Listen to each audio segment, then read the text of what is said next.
Hello, everyone. How you going? Welcome to the Mr. Sitter podcast. I am Anthony Locascio, as I am every day.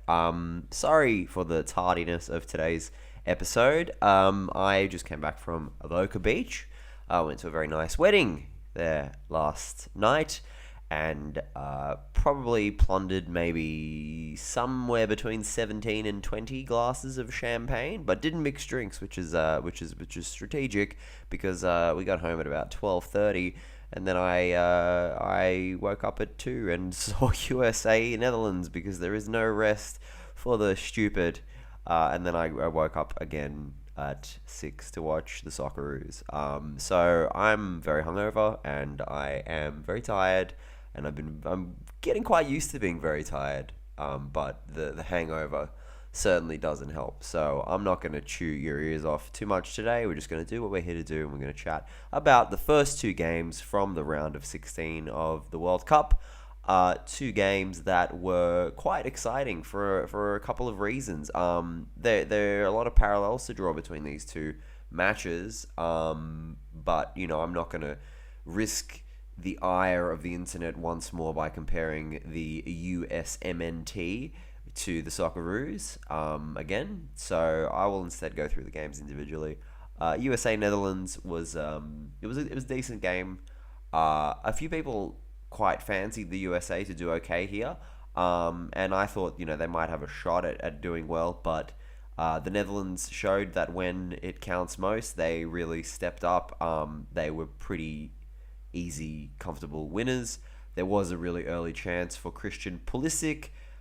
He was played onside by Daley Blind, the left wing back for the Netherlands. And Pulisic hit the ball straight at the goalkeeper. I actually made a pretty good save. The super tall, lanky, almost quit football a couple of years ago to become a policeman.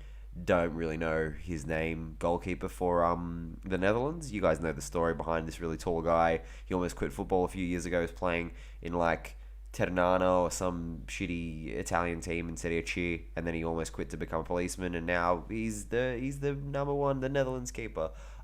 He made a great save on Pulisic, but Pulisic probably should have put it away.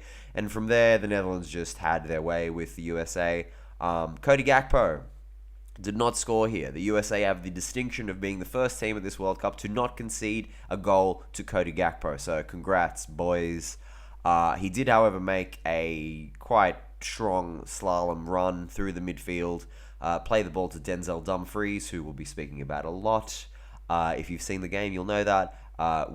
And Dumfries played just the perfect low cross, edge of the box to an on-running Memphis Depay, who scored his second goal of the World Cup and put the Netherlands 1-0 up. Really, really tight finish. I'm a big fan of Memphis Depay, and if he starts firing properly, as I said in the previous episode, the Netherlands could be quite dangerous. Dumfries then got a very similar assist to the aforementioned Daley Blind, who put Netherlands 2-0 up, and then, of course, Dumfries got in on the act himself, scoring a goal. He was man of the match by far. 2 assists and 1 goal for the right wing back. There are occasionally games where Denzel Dumfries just decides to take the game by the balls himself and just go for it, and this was one of those games. I won't say an inconsistent player, but a player who the whole on his day axiom applies to. His day, he's solid most of the time. Occasionally he's extraordinary, and today he was that. Xavi Simons, the 19-year-old sideshow Bob-looking wonder kid who plays for PSV Eindhoven, but was in the I believe he came out of La Masia, and then he went to PSG and was a youth player there. Now he's getting a pretty substantial run in PSV with Cody Gakpo, and playing really, really well. He came on and he played World Cup debut. That's cool. The Yanks, they had opportunities. Tim Weah had a good shot saved by the goalkeeper. Weston McKennie hit a good shot from outside of the box, but beyond that, this is a pretty routine victory for the Netherlands, and they march on to the quarterfinals. They were the first team to qualify. No, France were the first team to qualify for the round of 16. The Netherlands are the first team to qualify for the quarterfinals. So congrats to them. After the game, Weston McKennie said that he sees the potential of the team, and he knows that eventually this USA team will be a top international side. I think that's quite wishful thinking. Eventually could be who knows how long. But I think he was implying that he would be in the team. So we're looking at like 5 to 10 years maybe. Their midfield is really cool. Him, Musa, and Tyler Adams, who I love, are really good. They've got some interesting attacking players, Pulisic, Gio Reyna, etc. I'm not sure if they will reach those lofty heights, but they've done well here, and we'll see moving forward how they go. I don't think you can quite draw the same parallels with the Socceroos for a number of reasons.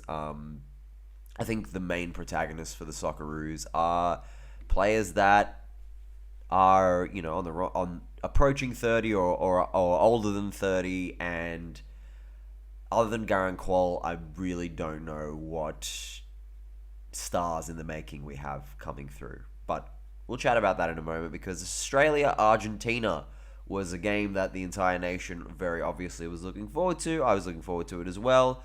I don't think anybody in their right mind really gave Australia a chance, but to walk away from that game 2-1 losers is extraordinarily commendable. This Australia team has done so well in this World Cup. They have punched so heavily above their weight, and we should all be extremely proud of them. I know that, anyway, we're not going to get into my supposed anti-Socceroo sentiment just for a little bit. Let's talk about the game. The first half was a bit rough to watch. The Socceroos were mostly completely played off the park in the first half. They did do a little bit better in the second half. The first goal was just Messi magic. Probably the prototypical Messi goal, where he almost took the ball off one of his own players in the box and then made that darting run in. The perfect curvature on his shot. Just curl it into the bottom left-hand corner. Matty Ryan possibly could have done a little bit better with it, but it was, it's Messi. And then Julian Alvarez scored to make it 2-0 with a pretty scrappy finish from some good work on the left-hand side. And I'm really happy for Julian Alvarez, who I said a couple of days ago, and it's proving to be the case. Clearly a much better partner for Messi than Lautaro Martinez, who I very, very, very full-heartedly predicted to be the top scorer of this competition before the tournament started. So my bad. Julian Alvarez is quite the player. Man City have got quite the young talent on their hands, and so do Argentina. And there's some cool stuff that's been released online that I've seen in the wake of Alvarez scoring a couple of goals in this World Cup and being Messi's partner, whereby in 2011 he's 10 years old and pushing to the front of a bunch of kids to get in a photo with Messi. And there's an interview of him when he's around that age, and they're like, "What's your dream?" And he said to play the World Cup. And who's your idol? And he's like, Messi. And now he's playing at the World Cup with his idol. That's super duper cool. Good on Julian Alvarez. I like him a lot. I hope he gets his adult acne sorted out pretty soon. And then Australia popped in a goal. The Socceroos scored a goal in every single game of this tournament. That's fucking awesome, man. This one, I think this isn't a controversial statement. Easily the worst goal that Australia scored at this tournament. Goodwin's shot looked like it was going into the car park. It looked like it was not on target, the shot, and it somehow took a wicked deflection off Enzo Fernandez and went in the goal, and gave Argentina quite the fright, because Garang Kuol had a chance late on where he turns and he shoots, and Emi Martinez makes a miraculous save. A lot of people have bemoaned the chance and have said that Kuol should have finished it. First of all, we're talking about a teenager who still technically plays in the A-League. And second of all, it's all the save, guys. It's Emi Martinez's save. It's wonderful, it's timely, and he guaranteed that Argentina move on to the quarterfinals to play the Netherlands. if this morning's games showed us anything, it's that Argentina should really fear the Netherlands. I predicted that this matchup would happen, and I predicted that Argentina would get through. I think I'm going to change my mind on that one. I think the Netherlands are a super serious team, and Argentina are vulnerable, certainly on the counter attack, and their midfield looks incredibly weak. Rodrigo De Paul is not having a very good tournament, and the likes of Paredes, not super reliable. Enzo Fernandez is obviously a star in the making, but he can't do it all himself. And they're wasteful up front. Lautaro missed a gilt-edged chance in this match. They're wasteful up front. The Netherlands, on the other hand, are ruthlessly efficient from what I see. And when you've got Virgil van Dijk helming your back line, in addition to Jurrien Timber and Nathan Ake, who are both exceptional defenders in their own right, the likes of Frankie de Jong in midfield on his day, an exceptional player. Cody Gakpo was spoken about. Dumfries played out of his skin this morning, and then Memphis Depay as well, scoring. I think the Netherlands are going to take this one, and they're going to get revenge for 2014, where Argentina knocked them out in the semi-finals. I'm really looking forward to that game. The Socceroos exit this tournament undeniably with their head held so high. Nobody fancied them to even, I think a third place finish in the group would have been good in a lot of people's minds going in, myself very much included. I wasn't expecting too much from this group, because I think in terms of players and in terms of the coach, this is the worst generation of Socceroos I've ever seen. And I don't think that's a controversial statement. We have the fewest Socceroos playing in Europe. Our main striker is a guy who plays in the second division in Japan. Graham Arnold has never coached outside of Australia before. The signs aren't good for the future, guys. And I don't know the most about this stuff, but I know enough to know that I've said it a few times, that there's bureaucratic and systemic blockades which stop Australia growing as a football nation. And it's not just because we don't pump the money in. It's not just because, one of the big things is the money, and certainly how much it costs to have your kid playing at elite level football as a teenager is another gigantic factor. But these all go into these bureaucratic and systemic things, and it's extremely emblematic of the Australian culture generally. Things take a while to get done here. We don't like to be innovative. We like to copy things that America and the UK do. So who knows? I'm hoping that this extraordinary run, unlike the Socceroos in 2006, making it through the group stage this time around, I hope it wakes people up to the fact that football is a thing that we should invest in this country. Football is a thing that we should very much get behind, and we should try and make it the number one sport in this country, because it's the number one sport in the world, because it's the best sport ever. Now, I'm too fucking tired to go into the internet vitriol that I've received over the past. My first video that all the fucking soccer people hated or whatever, and everybody is still even now, I go on TikTok and there's comment after comment about this is the worst take I've ever heard or whatever. And okay, man. I maintain that my sentiments are being misconstrued by stupid people, and that's fine. But I would like to take responsibility for perhaps not correctly articulating what I really wanted to say, and I will try my best right now to say it.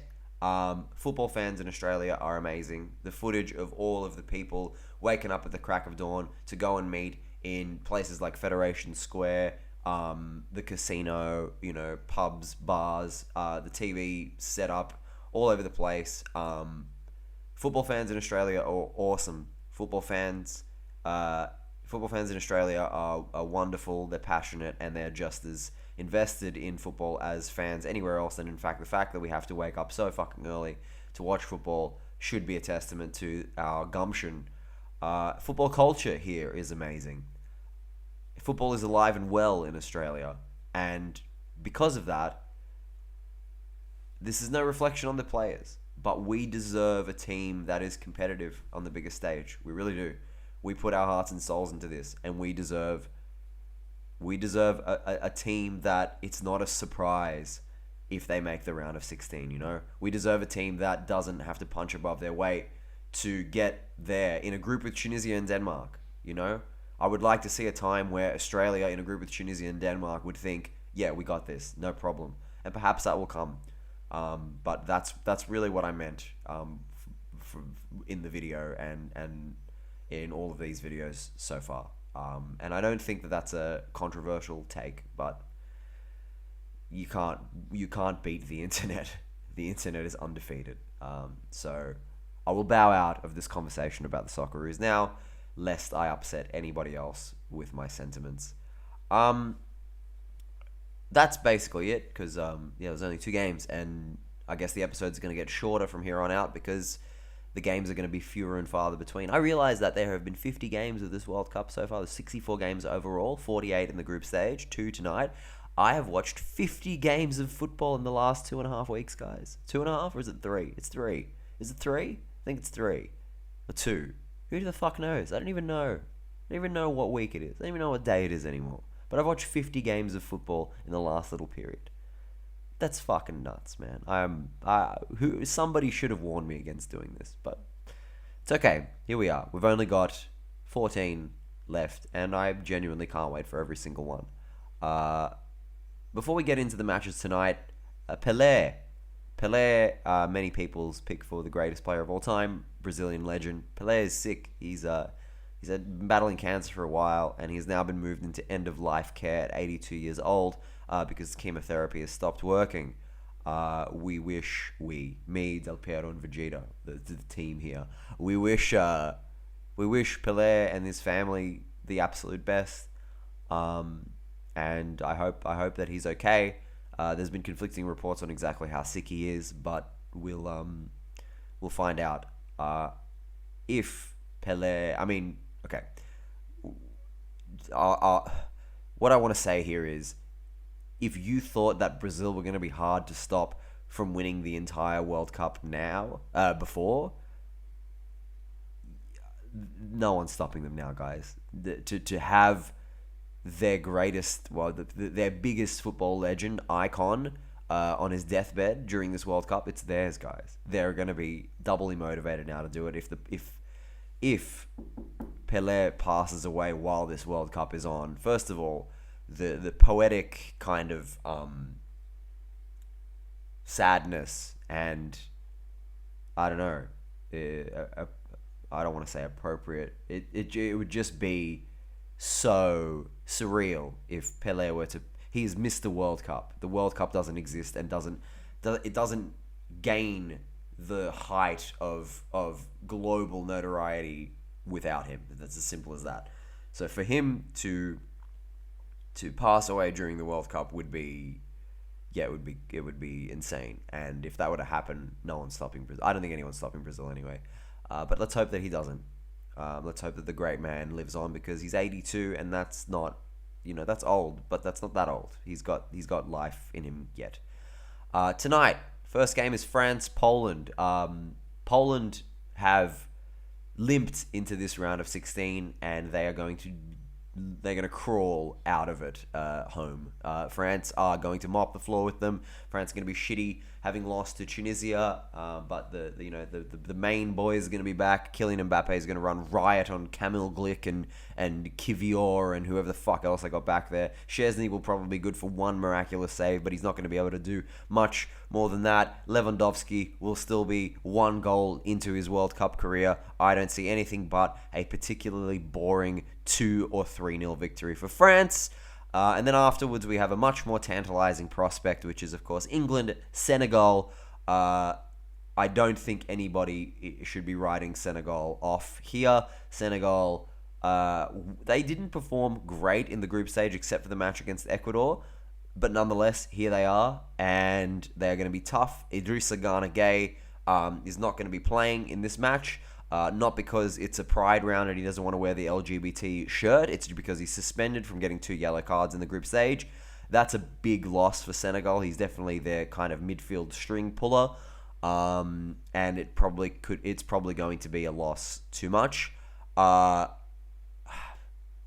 want to say 3-0 England. I think it'll be tough going, but then once they crack them, they'll go hard. England will. So yeah, I think quite resounding victories for both France and England in these games, and yeah, it will set up a colonial derby between the two of them in the quarterfinal afterwards. Thanks for being here with me, guys. Apologies for my general kind of low energy. Some of you might like it. Some of you might, insist that I get hungover every single day for the pod, and I will say no because my brain hurts. Tune in tomorrow. It'll be a big episode. I put up a video about my flop 11 of the tournament, which is clipped from the previous podcast. So if you missed that, check that out. And I'm going to be putting up the best 11 clip tomorrow. It would be cool if you were to comment on your opinions without being mean to me, but I'll take the opinions however you will give them. So if you feel the need to put them through the lens of being a cunt, you can do that. That's fine. I have thicker skin than most of you. This has been Mr. Sitter. I will see you tomorrow. Peep my awesome Ajax top as well. I'm gonna go buy the Japan jersey this week. I gotta remember to do that. Japan playing against Croatia tomorrow night. Very, very excited for that. Enjoy the football, enjoy life, raise your daughters, be good. Take it easy.